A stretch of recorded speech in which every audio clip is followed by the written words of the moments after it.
So I just thought I would start out with a dumb question of my own of what is statistics, because there's actually different perspectives on what statistics are. And if you go out to the general public, a lot of people, when you say statistics, they think of numbers and they think of things like baseball statistics, like batting averages and things like this. So I thought it would be helpful just to clarify what we mean by statistics. And even that is not that simple an answer, because it covers a lot of different aspects of working with data. Data being the key unifying element of all of these components of statistics. So I think that the major components of statistics are design. This is the things that go on before we collect the data and planning how we're going to collect data for some study. Description, summarizing the data obtained. This is the first thing we do when we get a data set to understand what we have, because typically a data set looks like pages of numbers and you can't understand anything about it until you do some simplifying procedures and visualizing procedures to help you to understand what you have and what the properties of your data set are. And finally, inference, making decisions and predictions that account for the uncertainty of your data and the incompleteness of your data. And this incompleteness and uncertainty is a key part of statistics, and dealing with the fact that in real life, we don't have perfect data and we don't have complete data. We tend to have some small bit of data from the whole world and all of the things that we might have been able to collect if we had infinite money and infinite time. This perspective on statistics goes way back, arguably to well before the Common Era, when are the first records of someone using average values. Apparently, Hippias of Elis used the average value of the length of the king's reign to work out the date of the first Olympic Games. And like all really good statistical methods, they've been around for a long time and they haven't changed. We'll be learning averages and using averages in exactly the same way in this course.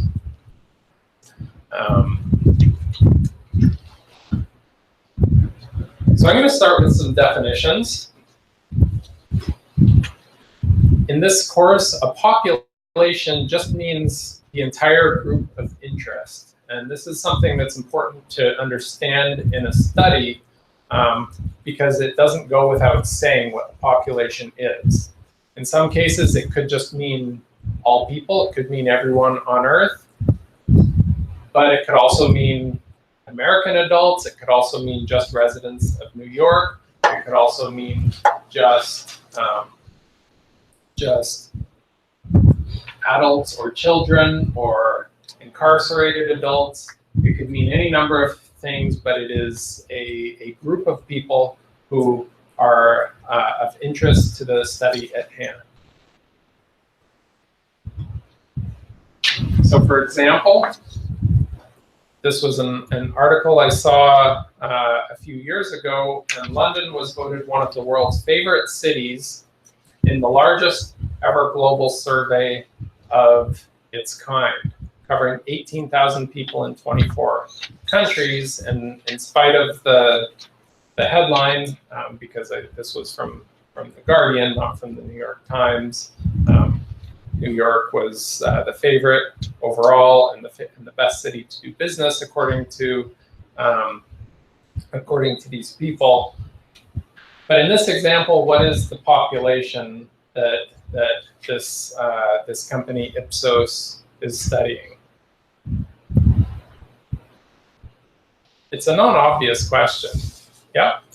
So they're basically the survey is only talking about it's like the largest.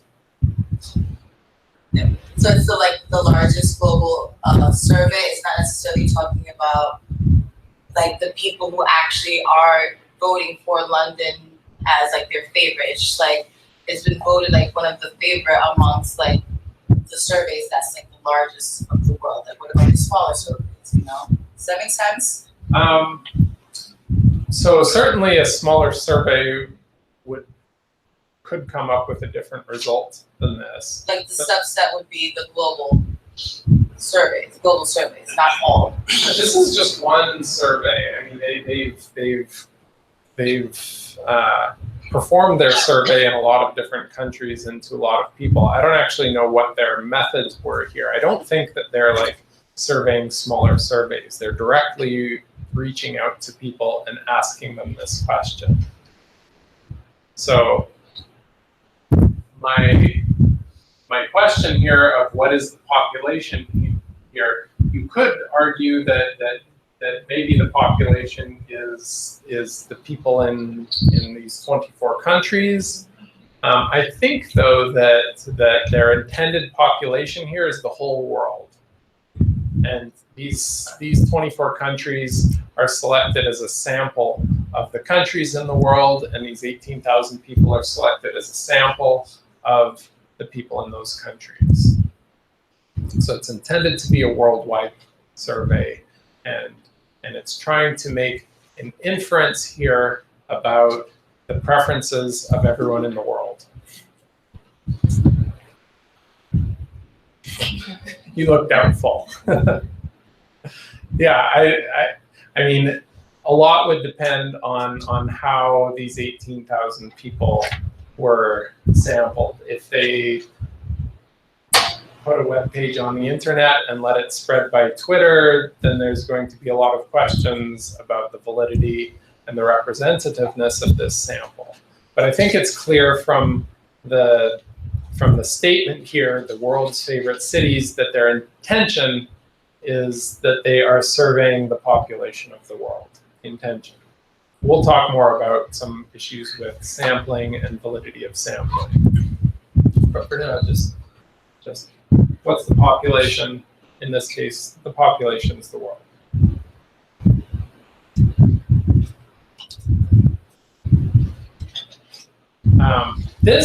So I highlighted the definition of sample here because that is what is being taken. It's just a subset of the group of interest. So if the group of interest here is the whole world, obviously you're not going to ask this question of several billion people to ask everyone in the world. You ask a sample. And a lot of statistics is about the analysis of samples, which are an incomplete subset of the population of interest. If you do survey the entire group, that's called a census. So by entire group, I mean the population of interest. And a single observation is often called a record.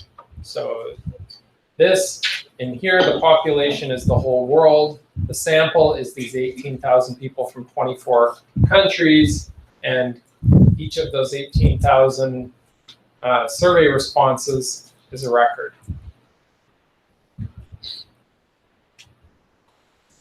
I'm going to start with our discussion of statistics with descriptive statistics. I'm going to skip by for now design, which is actually more complicated than descriptive statistics. We'll have a little bit of design later, but I'm going to bet that most of you are going to come in to analyses at the point where data already exists, and you need to analyze those data. And that's how we're going to start here. The value of descriptive statistics is that it takes potentially complex data, certainly or most probably numeric data, and puts it into a format that you can digest and read and understand without having to directly look at those raw data. This is a very famous descriptive statistic called the conquest of pestilence in New York City, that is famous because it has enough data to write an entire paper about, contained in this one paper, and done without even the help of computers. This is a hand-drawn graph. Even the axes here are drawn by hand. And in this graph, it's showing the death rate per 1,000 population over time, and it allows you to see both long-term trends and the short-term spikes with these nice labels, attributing those spikes to outbreaks that occurred over the years in New York City. And so you can quickly see these important major events and then see how both the background rate and the severity and frequency of those spikes has gone down and down, largely thanks to sanitation and vaccinations.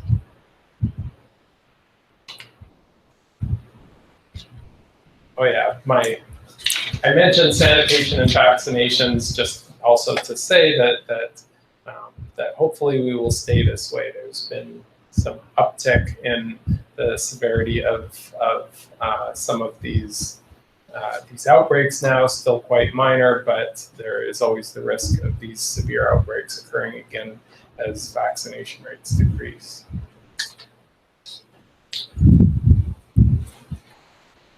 So inferential statistics, that third component that I mentioned, is about the inference on the population based on a sample.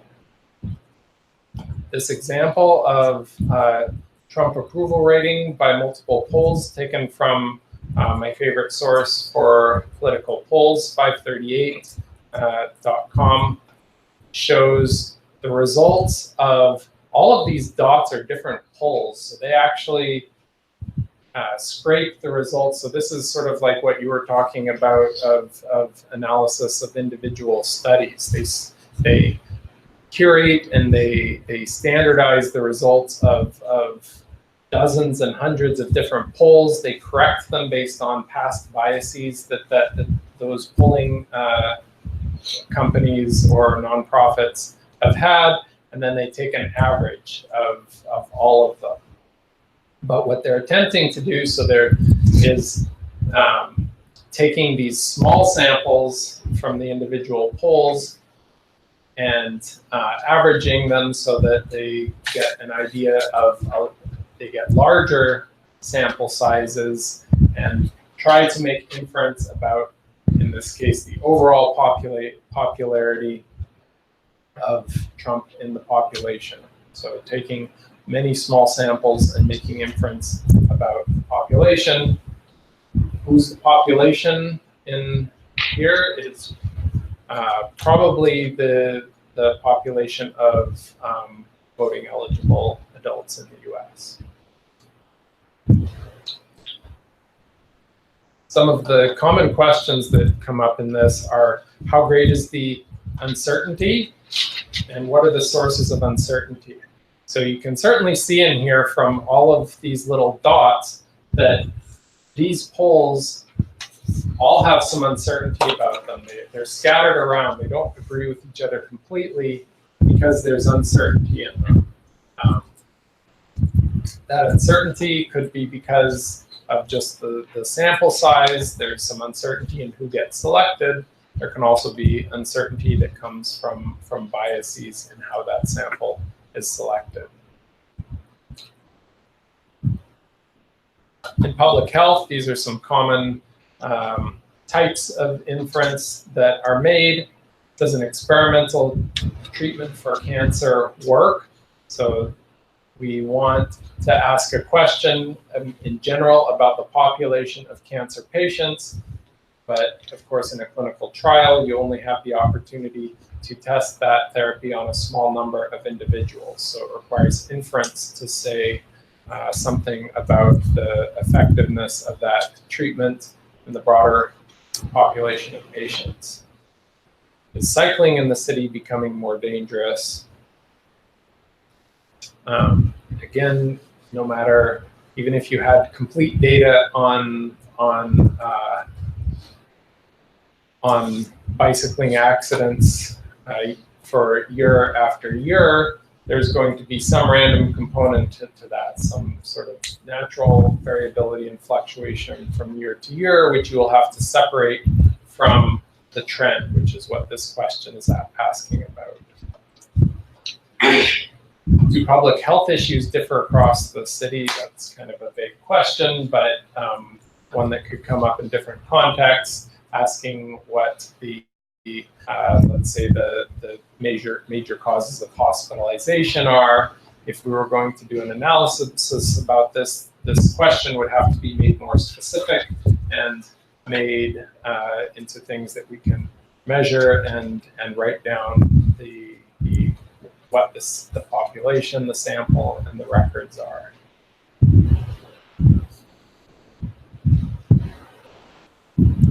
So that brings me finally to actual data that we're talking about. And I'm going to separate the data that we work with into 4 types: nominal data, ordinal, discrete, and continuous. And I'll talk about all of these in a little bit more detail.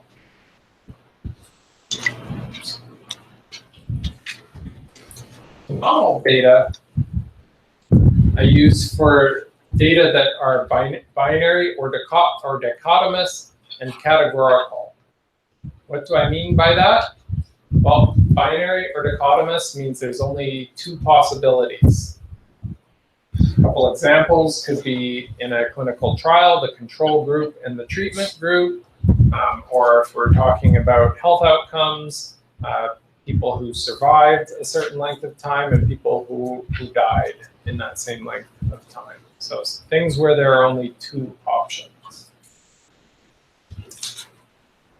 Categorical are also what we call nominal. We call them nominally because they're nominally numbers. They're not really numbers. They're something that we need to write down and use words to describe, like control, treatment, alive, dead, or blood type, AB, and O. And if we write numbers for them, like 0, 1, 2, 3, 4, those are not really numbers. They're just representations of something that is a qualitative variable. So they're only, if we do represent them as numbers, they're only nominally numbers. You can remember it that way. Ordinal data are similar to nominal data in that any numerical representation that we have are not really numbers, but the difference in ordinal data is that there is a natural ordering to those categorical or qualitative variables. So an example is this Karnofsky performance scale that assigns a different score for how mobile a patient is, from a 0 that is fully active, a 1 not quite fully active but can still do light work, down to no work, only able to move less than half the time, to fully disabled and not able to move independently at all. So these are still not, they're only nominally numbers, but they have an order. So we call them ordinal data.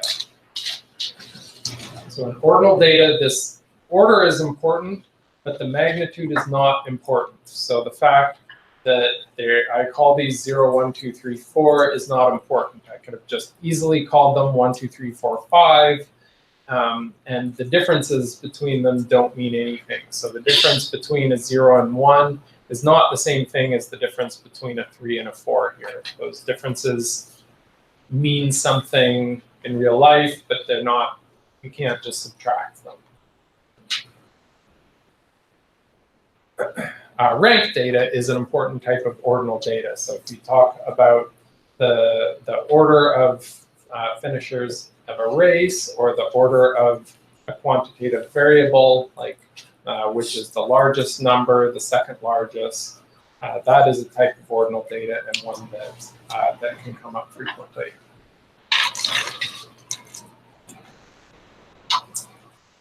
Just to give another example, yes? Sorry, what was ranked data?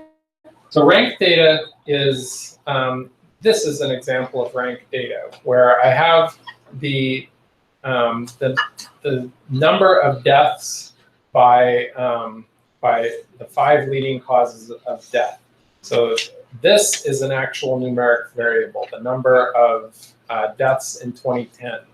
The rank is just the order of them. So when I say heart disease was the leading cause of death in 2010, cancer was the second leading, chronic lower respiratory diseases was the third. Those are ranks.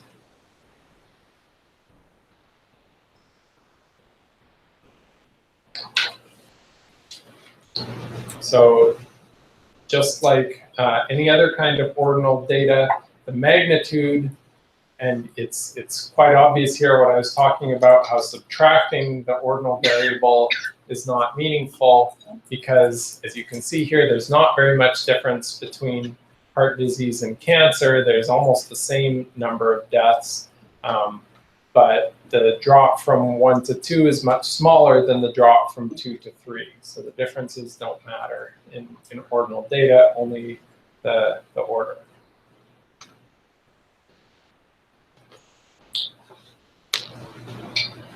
So discrete data are the first ones where these are actually numbers, proper numbers in the sense that we can perform arithmetic on them. And discrete data include integer data and count data, such as these actual numbers. So these would be a discrete integer data. This is the number of deaths, so it can't take on decimal values. It can only take on these discrete numeric values. This is a little bit hard to see here, but I only wanted to point out here that this discreteness becomes less important as we get to larger and larger numbers. So in this case, yes, the number of deaths by these major diseases is discrete, but those numbers are so large that it behaves almost like a quantitative variable. And if we were to look at the rates, so the number of deaths per 100,000, it would still be discrete, but it's no longer an integer value. It could take decimal values at that point. And I also just wanted to point out how here the numbers 1, 2, and 3 causes of death are the same every year, but these 4 and 5 are switching back and forth quite a bit. So in spite of the fact this is from the Centers for Disease Control, this is and they're based on death registries. These are fairly reliable counts, but there's still some switching back and forth. What do you think the reason for that is? Is that because, so it's most of the switching is between diabetes, chronic lower respiratory diseases, and stroke. One time in here, there's unintentional injury. Is that because the risk of diabetes is going up and down on odd years? Probably not. It's because there's a random component to it. So the things that contribute to any individual having diabetes or dying from diabetes or stroke in a given year have a component of randomness to it. So part of it might be predictable based on their current state of health and things that you could actually measure and give them a prognosis about their likelihood of survival, but part of it at any given time is random. And that's why we see this kind of flipping back and forth from year to year, because these are fairly close and all of these individual outcomes have some component of randomness. So it's a random variable.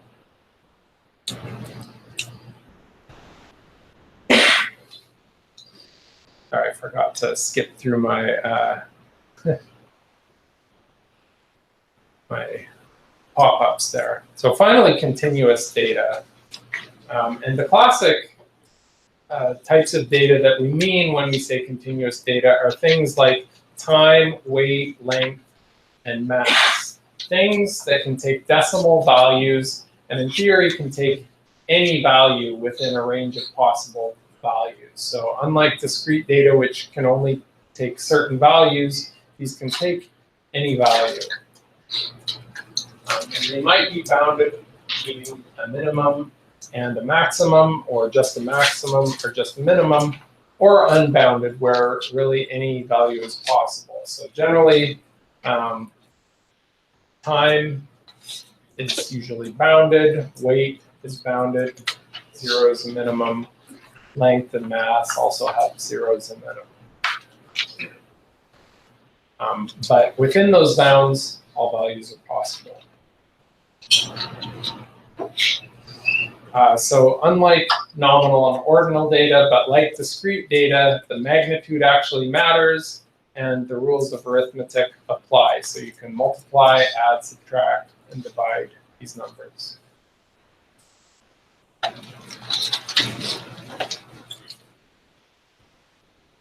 going to talk a little bit about how to summarize these types of data and just try to emphasize that summarization of data or description of data is very important and something that needs to be done for every data set that you analyze seriously.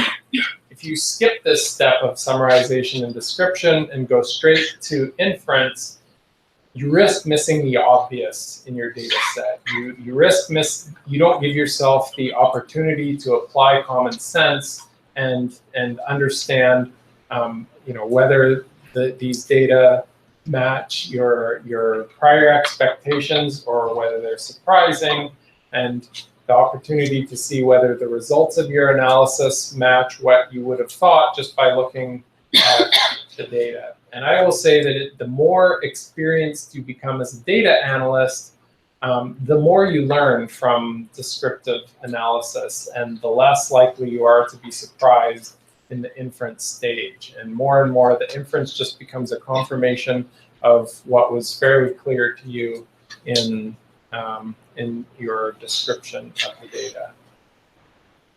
I'm going to divide these into numerical study, or numerical summaries and graphical summaries. So first, for nominal data, you can do this with a pie chart. It's one of the most commonly seen types of descriptions of nominal data. This one, what's wrong with this particular pie chart? We've got yes 87% and no 13%. It's implying 50-50. Yeah, it looks like 50-50, but it isn't. You don't get to find from the Westmoreland Gazette. I can't remember how I found this. I think it got mentioned on a statistics teachers forum that I frequent. So that's a bad pie chart, but in general, statisticians really discourage the use of pie charts. And that's because really anything that you can show in a pie chart, there's more quantitative ways of viewing it. I'm going to start with a numerical summary called frequency tables or contingency tables, or in SPSS, they're called crosstabs. And what these do is provide the total number of each variable. It just counts the number of times you observe each possible value of a nominal variable. So for example, we had a clinical trial with a treatment and a control group and a severity where we asked participants in the trial to rate their pain as mild, moderate, or severe. These would be our frequency table, or our frequency table, or what did I call them? Contingency table. All it is a count: 50 treatment, 50 people in the treatment group, 50 people in the control group, 20 people with reported mild pain, 30 reported moderate, and 50 reported severe pain. So it's a fancy name, but it's not really a fancy thing, the frequency tables or the contingency tables. Those were what I call one-way frequency or contingency tables. This is what I call a two-way frequency or contingency table. And I call it two-way because we are dividing our observations up by two variables at the same time. So I'm dividing it up both by the treatment group and the reported severity of pain, and just counting the number of observations in each cell of this 2x2 table, or this crosstabs, according to SPSS language. And what I'm writing in the margins here are the marginal totals. They're called marginal totals because you write them in the margins of this 2x2 frequency table.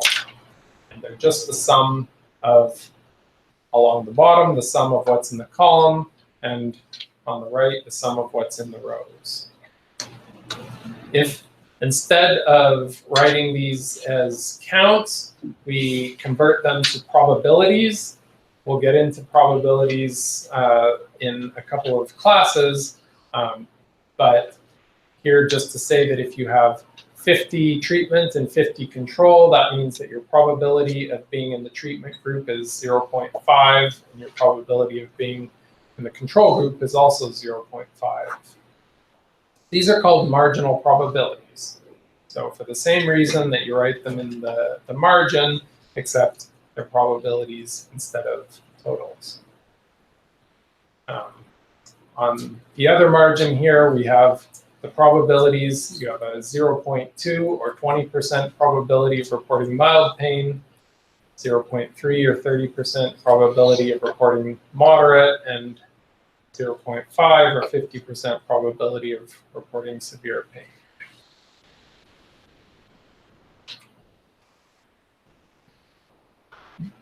So nominal variables we can display as frequency tables in a numeric form. But also display them in some cases as a pie chart, but you can also display them as a bar chart, which is a favored method of statisticians and many data analysts, because it gives a quantitative and very readable form of displaying these frequency tables. So I'm displaying the same information as in those one-way frequency tables here as bar charts, and showing you that we have 50 people in the treatment group and 50 people in the control group. And we have 20, 30, and 50 people reporting mild, moderate, and severe pain.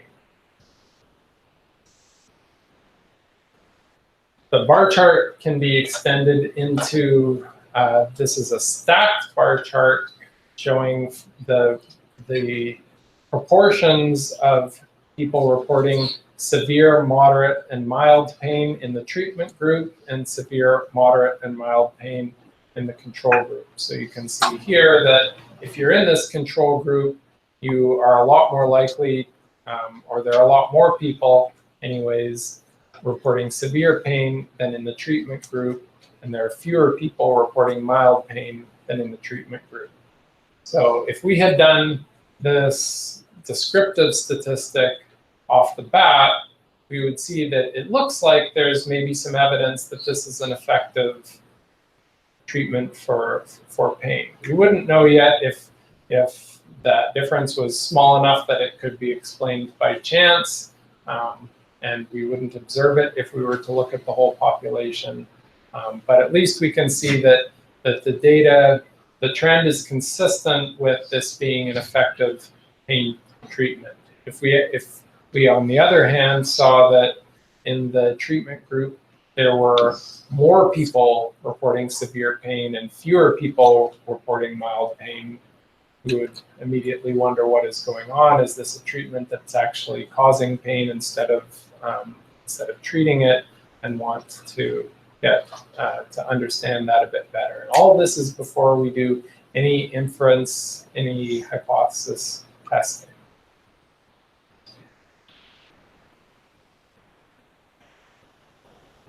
So those are methods for nominal and ordinal data. For discrete and continuous data, you can still apply frequency tables, but you have to discretize or further discretize the data first. So, so that is, you take ranges of data and count the number of records that you have in each of those ranges. And by select appropriate bins, I'm referring to those ranges. So if we're talking about age, maybe it's 0 to 10 years old, 10 to 20, 20 to 30. The appropriateness of the bins is something that you have to choose. Your software will have some automatic defaults, but the defaults might not be the most appropriate for you. It might be something that you want to override.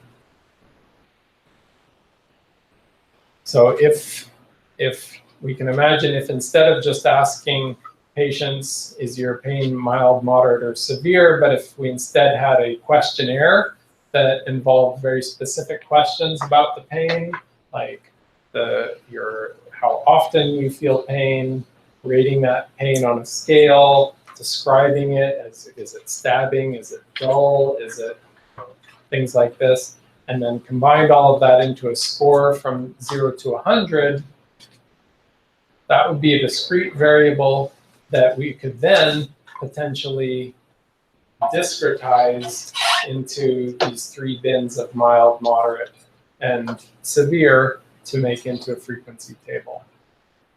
So in that case, potentially this is an easier way to describe your data, or a complementary way to describe it with this further discretization.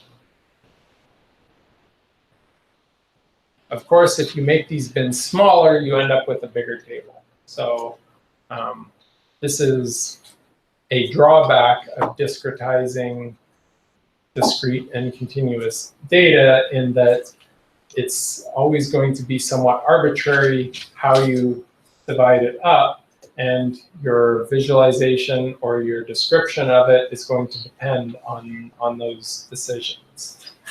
And if you make a poor decision here, you could end up either missing trends in the data, or looking at the data in too much detail and reading things that aren't there.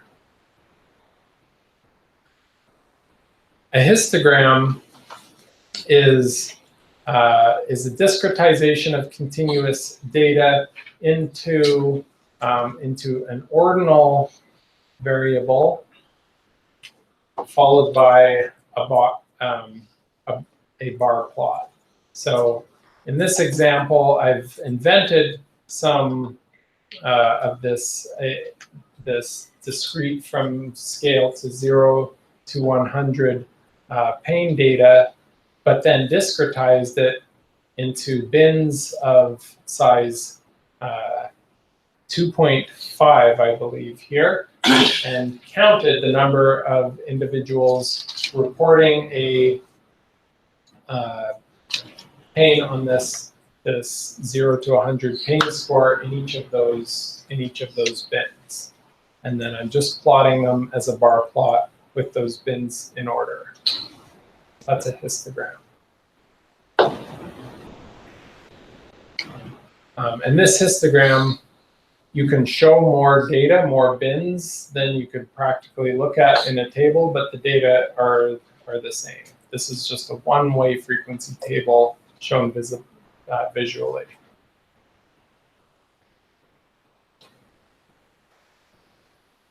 The same data set, if I put these into bigger bins, so these are bins of width 5 instead of 2.5, it looks different. It looks kind of the same, but you don't see that there's a missing bit here. You don't see as much sort of fluctuation from one bin to the next.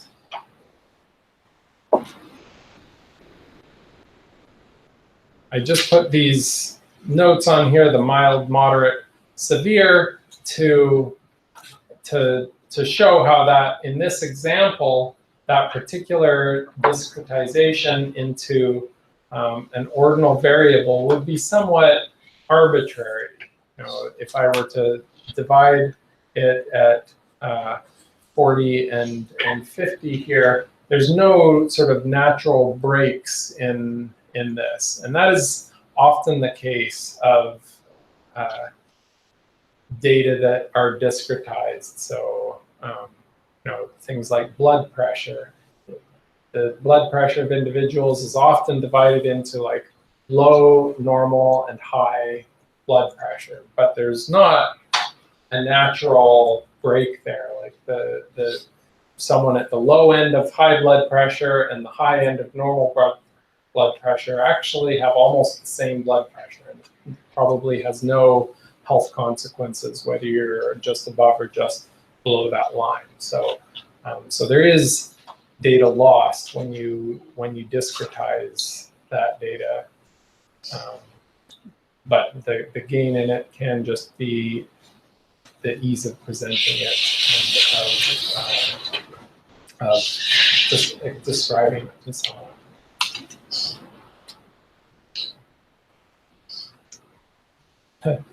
I'll just mention that this is, you don't really need to know about frequency polygons, but this is just putting a line on top of a histogram. Not something that I do that much. This is a little bit more common. This is a smooth line put on top of a histogram to show what we call the probability density. So this just shows you the same thing that you see in the histogram here. There's a high probability density here near the middle, meaning that you're most likely to report a pain severity of around 50 and less likely to report extreme pain probabilities of closer to 20 or 80. The box plot is a really wonderful visualization because it's both quantitative and qualitative. It gives you an overview of a probability distribution in a visual way, but it also gives you some numbers. In this example, I'm putting on top of this smooth probability density, I'm putting a box plot that is an alternative representation of these same data. Just curious, how many of you have interpreted a box plot before, or looked at one and read it? How many of you have never seen a box plot? Okay, about equal numbers. Fair enough. When I got into public health, I haven't always been in public health, but it wasn't until I was a postdoc when I got into public health and saw a box plot for the first time. So it's not, you don't see them that much in the newspaper and outside of public health and academic literature. But you should know about it because it tells you a lot about a continuous or discrete distribution. So to explain it, I first need to give you a few more definitions. A percentile is the percentage of data that lie below a given value. So if I say that someone had pain severity in the 90th percentile, it means that they had pain that was more severe than 90% of the people in this study. If I say that they had pain severity at the 50th percentile, that means that it was more severe than half of the people and less severe than the other half. The quartiles are 3 special percentiles. They're the 25th percentile, the 50th, and the 75th percentile. And these are shown in a box plot. The first quartile is the 25th percentile, second quartile is the 50th percentile, and the third quartile is the 75th percentile. So when we see this box, we see that we know that half of the participants reported more than a 50 on this scale and half below 50. And we know that half of all of the people in the study, the middle half, reported pain between about 42 and about 58, something like that.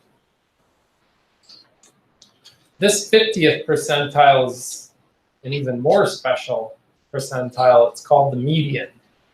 And the median is that midway data point, the one that is greater than half of the data and less than half of the data. And finally, this interquartile range is the difference between the third quartile and the first quartile. Boy, I'm going way over time here. But we're almost done.